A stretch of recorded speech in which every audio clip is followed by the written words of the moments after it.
ibinyamakuru bigiye bitandukanye ku isi hagiye hatandukanye bihereye mu gihugu ca Espagne ku kinyamakuru Mundo Deportivo cegereye umugwi wa equipe yitwa FC Barcelona bati Yamal Ballon d'Or, Yamal Ballon d'Or, Yamal Ballon d'Or, Yamal Ballon d'Or. Uno munsi umasanga itondo kinyamakuru Mundo Deportivo cazindutse gikoresha amatora ku basanzwe bakurikirana kino kinyamakuru citwa Mundo Deportivo. Bati mubona Lamine akwiriye agashimwe ka Ballon d'Or. Nico kibazo babajije. Maze ibice 82% baratora baremeza ngo Lamine akwiriye Ballon d'Or. Propaganda ati Lamine agiye kugwana ya Ballon d'Or na Ousmane Dembele n'abandi bagiye batandukanye. Ni hatabamo influence uko itangazamakuru ryo muri Espagne gisanga rigomba gufata ya mbere mu kubranding umukinya kina La Liga. Bo bakoze ikosa rikomeye cyane. Ariko no munsi barisanze bafise poids yizi equipe ariko nabo barazifashije cyane bikomeye. Nico gituma rero dufata karuri. Mundo Deportivo suko batabona ko Rafinha cyangwa Pedri Gonzalez nabo bakwiye kuja guhiganirwa Ballon d'Or. Ariko no munsi urabe ino sondage. Vuze sondage peut-être sinzi mu kirundi kuntu no cheat. Sondage twita gute mu kirundi? Sondage no yita sinzi kari geragezwa. Ya nigeragezwa nigeragezwa nye bakoze akantu ko kugerageza abakunzi ba Barcelona ku kinyamakuru biciye kuri touchline ni kuri X yabo ya Mundo Deportivo bafise X yitwa touchline baravuga ngo mubona akwiriye gutwara Ballon d'Or canke n'umufavori mu batwara Ballon d'Or kwishura yari ego canke oya mu batoye bose ku bice 82% batoye ngo wi ati ego Lamine Yamal aramerita canke n'umufavori kuba yotwara Ballon d'Or. Ngaca nibaza why Mundo Deportivo ko tuziyegereye Barcelona itakoze ikintu gikomeye ivuga ngo qui est le joueur du FC Barcelone qui mérite canke ari favori gusumba abandi gutwara Ballon d'Or. Iki nico bintu cita canke balance bavuga ngo iki bakoze haza Rafinha qui mérite le Ballon d'Or. Iki bakoze je kubwanje no cita kuryanisha. No wonder rero hano ndaraba nkavuga ngo nimba Lamine Yamal bamubonamo kano buro bushobozi bwo gutwara navuga igikombe cy'umupira w'inzahabu shira ku munzane rero. Eske kwa Barcelona bobo umukandida ari seriye mu mupira w'inzahabu barinze babatanga butanga Lamine Yamal canke barinze batanga Lamine Yamal réellement batanga umukinya afise ico yafashije equipe gusumba abandi canke batanga izina rigomba kudandaza. Uno muzi umupira w'amaguru ahindutse business. Niba Lamine Yamal no muzi bagomba kumuhereza umupira w'inzahabu ibinyamakuru vyose byo mu gihugu ca Espagne ndetse no kwisi yose biraraba eske none Dembele yotwara umupira w'inzahabu Rafinha yotwara umupira w'inzahabu cangwe Pedri Gonzalez canke Vitinha n'abandi urudandazwa ruraza ko rugenze gute hamuci yotwara Lamine Yamal urudandazwa ruragenda gute ivyo byose biri mu bintu baviza. Reka wanashima mfate novuga ngo ino sondage ugiye yakozwe abantu bayira biri mu rudandazwa ico no kwita business ukabona ko umupira w'amaguru bamaze guhindura ishusho. Lamine Yamal deserve the Ballon d'Or or not? Abavuze yes ibice 82 n'ibice 33 kwijana mu gihe abavuze no n'ibice 14 n'ibice 66 kwijana bana umagaze n'ibice 3 kwijana. Reka ndayimoye Clovis yari yakumbure abituza buri abantu bakurikirane abantu bavuze ego n'abantu umagaze bose ni bamwe kubera iki uri ntaho umagaze gute kandi byavuye mu mupira w'amaguru arabibonye. Hari uvuga naho umagaze kubera yuko batamulanshije guhiganwa n'abandi sinzi kico cuma ndacumva ariko sindagitahu ndavuga ngo je naho umagaze niba bataranshije guhiganwa n'abandi uba ntaho umagaze gute kandi ukuri kubonerahe ukuri kubonera mu vy'abakinyi batanze. None iyi debate tuyikora ko erega uzanye ibindi batagwaye iyo bakubwiye ngo ego canke oya okay bazoyitanga habaye iki ntibayitanga kubera statistike z'umukinyi ya ego canke oya rero ihagaze aho nyene arakwiriye umupira w'inzahabu. La bonne réponse ni oya canke ego ntaho umagaze mu nyishu bagusavye ntirimo. Clovis adufasha ituzanire abantu bayira ino post hama buriya cha tuva kuri Mundo Deportivo biciye kuri ino touchline football yo kuri X cyangwa se ku rubuga rwa Twitter kuri urwo rubuga nyine rwa touchline buriya baciye batanga ivyashizwe ahabona no vuga ngo ibijanye n'uburyo abakinyi kugeza muri kano kanya bakurikirana kwijanye na Ballon d'Or nyuma y'igikombe c'isi mugabo information ifise source ku kinyamakuru TNT Sport naho buriya no kuri TNT Sport naho basanzwe witwa Lamine n'ubundi irero favori ibaze ko bobo deja baciye bafata umugabo azi ku izina rya Col General Parma bamaze kumutereka muri batatu Vitinha no wa kabiri baca bafata witwa Ousmane Dembele bamugize wa kane Rafinha mu kibanza ca gatanu abazotumara mu ufite ibintu birimo ibibazo byinshi niba uzanye Col General Parma ukazana na Vitinha wisunze igikombe c'isi c'imigwi bagize mugabe igikombe c'isi c'imigwi bagize Col Parma sa wanda vyemere mugabe uciye ufadikanya na statistique yagize ariko na Chelsea the Blues n'ubundi ntagomba kuza imbere ya Dembele ntagomba kuza imbere ya Rafinha ariko Vitinha wewe niba twaba dushingiye ku gikombe c'isi c'imigwi Vitinha yagize ubwo wagutuma muri Paris Saint-Germain uja kuronderamo mu mediateur mwiza umwe wozana Vitinha hari mu mediateur mwiza kwa Paris Saint-Germain yoza imbere y'umugabo witwa Fabian Ruiz eraga Vitinha unamuzi kumva yoza muri batatu canke batanu ba mbere sinze guharurira mu mupira muri kino gikombe c'isi c'imigwi mugabo muri rusangi ivyo yakoze ari kubona Paris Saint-Germain ndetse na equipe nationale ya Portugal muri Ligue des Nations mugabo Vitinha statistiquement parla ni mwiza ku rugero rwa Rafinha ni mwiza ku rugero rwa Pedri Gonzalez ni mwiza ku rugero rwa Ousmane Dembele ikintu je ndiko nagaruka ko ranzi nico gituma nakubwira ibintu birimo business komeye cyane je natanguye nsigura abantu mwibaze iki kintu Lamine Yamal yarangije umwaka buri ariwe mukinyi ya dribble cyane gusumba abandi sivyo arangije ariwe mukinyi yitwa ko ya dribble cyane gusumba abandi kuko nagenda abona urutondo ko rugenda rurakurikirana n'abandi yitwa ko yagiye ararusha ruvuga ngo Lamine Yamal yagize dribble 145 zabaye reisi nyuma yiwe hazo witwa Mohamed Kudus nako Jeremy Doku 90 Kudus 90 Frederic 84 Kylian Mbappe 82 birumvikana ko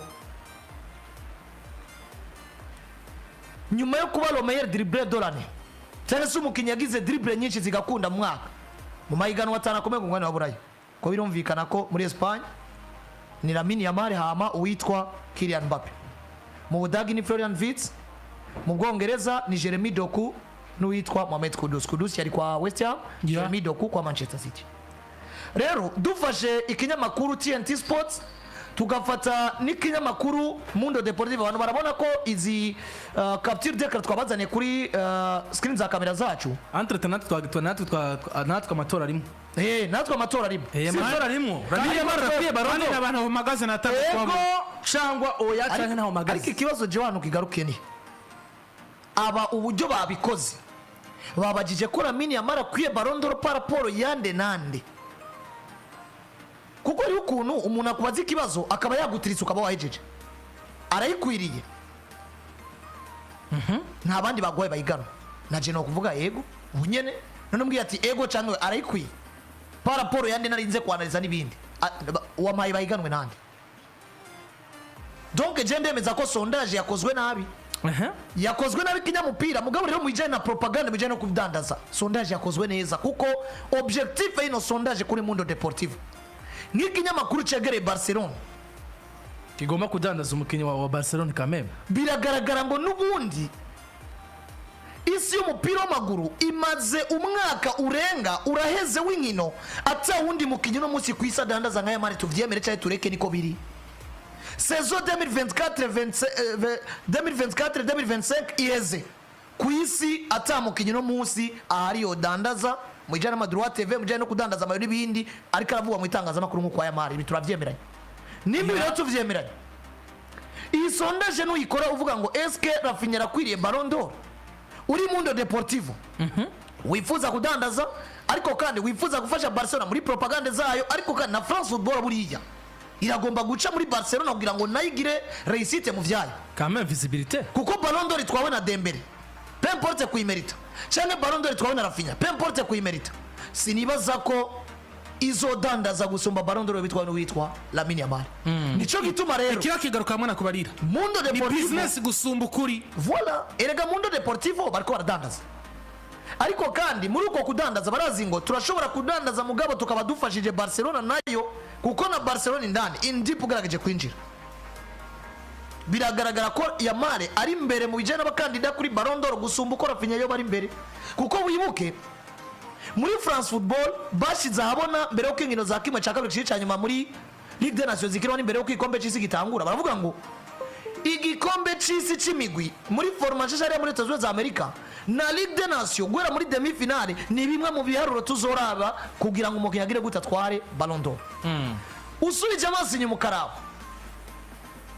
message zava mu nyamakuru byo muri Espagne zavuga ngo Lamine Yamal agatwara Ligue des Nations azomerita gutwara Ballon d'Or kuko bari bazi ngo ntashobora gutwara Ligue des Nations atari binye Dembele bahuriye muri Ligue des Nations kuko deje Ubufaransa bwari maze kugwana ko na Espagne bagaca bagaruka ngo biciye muri iki kinyamakuru kizwiza rya El Chiringuito Josep Pedrerol asanzwe wagitwara bikunda kuvuga ko ari umufana wa Madrid nubwo akunda kubiharira nawe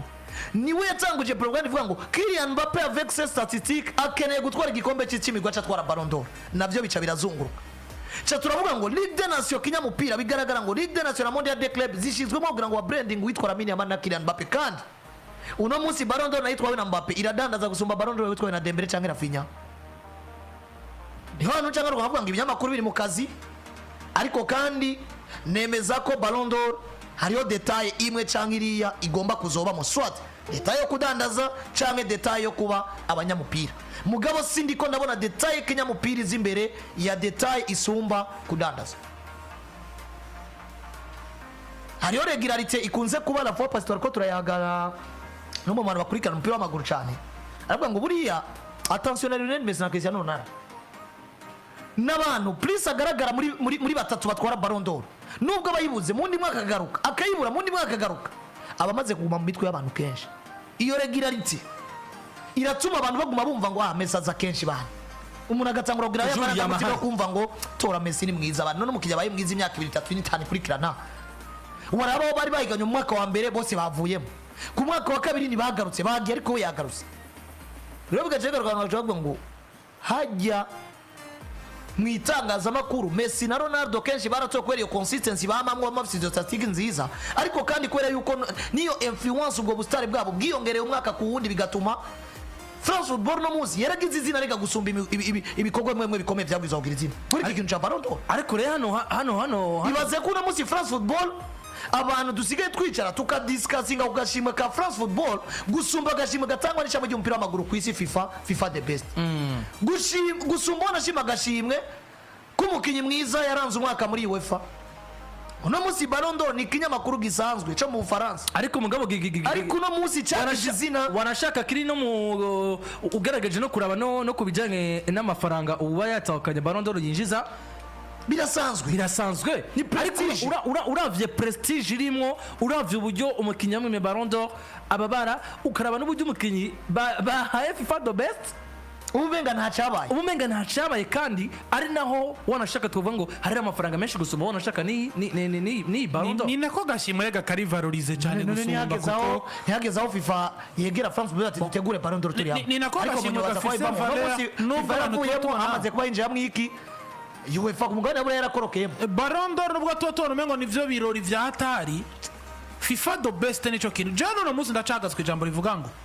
niba umugabo yitwa Rodrigo Hernandez Cascante yaraha umupira w'inzabo mu mwaka uheze ukimwa Vinicius Junior ariko muri equipe ya Real Madrid bagize saison iteye ubwoba yagize statistiques ziteye ubwoba harimo sino kwita ngo harabayemo kudandaza mugabo harabayemo amatati ahari kudahuza kuri hagati ya France Football n'umugabo yitwa nde Florentino Perez mugabo jewe nimba hushije Ballon d'Or ugatwara FIFA the best niba umupira wose utwarirwa muri FIFA udatwarirwa muri France Football kubwanje nemera ngo ni réussite ahubwo abantu twamaze kubako nico kintu cyo kumva ngo ba Messi baratwaye za Ballon d'Or ba Cristiano Ronaldo baratwaye za Ballon d'Or tukama tubona umengo Ballon d'Or ni valorize cyane gusumba FIFA the best mugabo no munsi hindukiza amaso usubira inyuma Lamine Yamal zo propaganda nizakogwa agatwara Ballon d'Or, Ousmane Dembele canke Rafinha bagatwara FIFA the best, hakagira umwe atwara FIFA the best, nce nicara ahantu nsobanurira ubwiza bwa Lamine abantu ndamurenze ubwiza bwa Ousmane Dembele yagize sezo yose. ubwo Ballon d'Or ubwo bwiza nabwo nshobora kuronka kuko gutanga agashimwe waharuye dribble nibaza yuko ivyo bintu atabizokwigera biba. Je rero niyo mpagaze hano nkavuga ngo Lamine arahabwa Ballon d'Or imbere yande, yahiganywe nande, ako gashimwe katanze hisunzwe iki?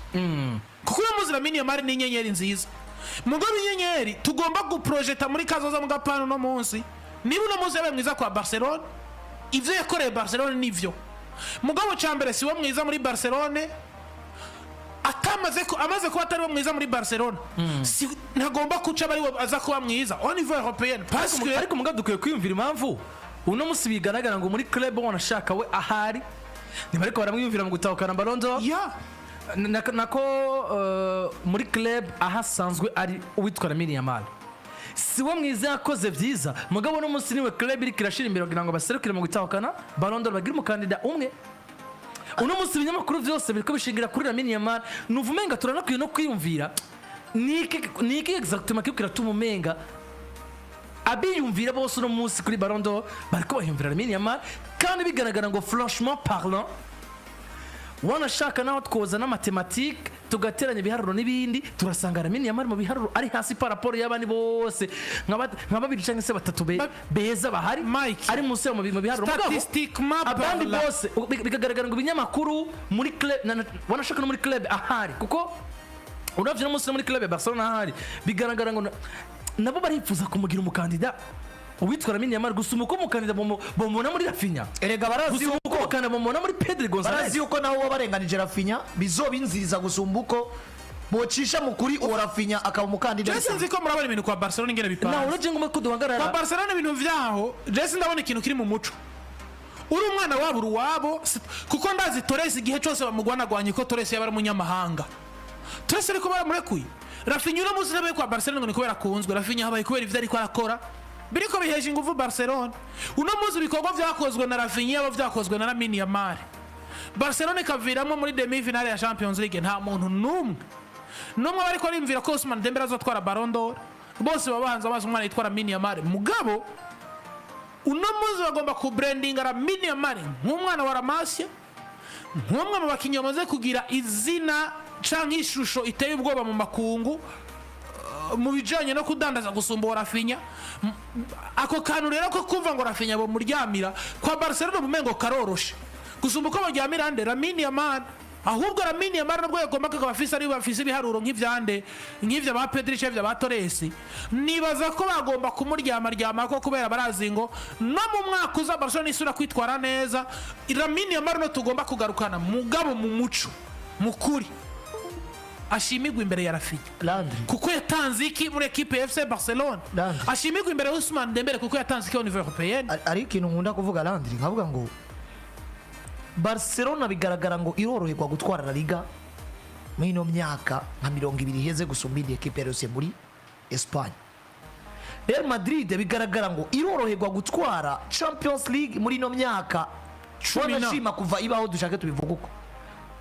kuko nabo bafise nyinshi kandi mu gihe gito bagiye baratwara nyinshi zishoboka. Bigaragara ngo nabame birihigana bivanye n'uburyo umenga baroroherwa. Manchester City ya Pep Guardiola mu myaka 8 heze bigaragara ngo barorohewe cyane gutwara Premier League, baba bami ba Premier League gusumba indi equipe yari yose. Iyi ni example ndi gutanga sivyo, kumbe namwe bashaka kongera kizindi example mu yandi madomain.